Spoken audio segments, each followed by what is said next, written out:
জিল্লু, তোর তো বিয়ের বয়স হয়ে গেছে, তোর তো বিয়ে দিতে হবে। দেই এইবার অনুদানের 200 কার্ড আইছে, ওই কার্ডগুলো একটু বেশি দামে বাণিজ্য করে তোর একটা বিয়ের ব্যবস্থা করে দিবানি। দেখতে পারবি না বেশি দামে? আরে মেম্বার সাহেব, এটা তো আমার বাবা মাতের খেলা। সাব্বাস বেটা। মেম্বার কি বাড়ি আছে? কিডা কিডা?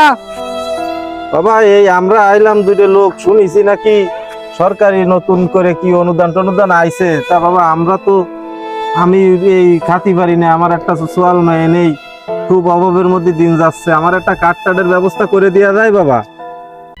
আরে না না, কার্ড তো এখন আর আমার হাত পর্যন্ত আসে না, সব তো চলে যায় নেতাদের হাতে। তোমরা আমার কাছে কেন আইছো? মেম্বার সাহেব, আমার স্বামী আমার 2 মাস আগে তালাক দিয়ে গেছে, আমাকে একটা কার্ড মানে ব্যবস্থা করে দেওয়া যায়? আরে মুরব্বী, তুমি আমার সাথে আসো। মুরব্বী টেনশন করে না, কার্ডের ব্যবস্থা আমাদের আছে। 5000 টাকা দাও, কার্ডের ব্যবস্থা হয়ে যাবে। তোমার কার্ড লাগবে তা তুমি আমারে বলবা না? তোমার তো কার্ডের ব্যবস্থা আমি নিজেই করে দেবো। কালকে দুপুর বেলা ফিরে আমার বাড়ি চলে আসো, তোমার কার্ডের ব্যবস্থা করে দেবো। হাত ছেড়ে দে লুচ্ছ মেম্বার।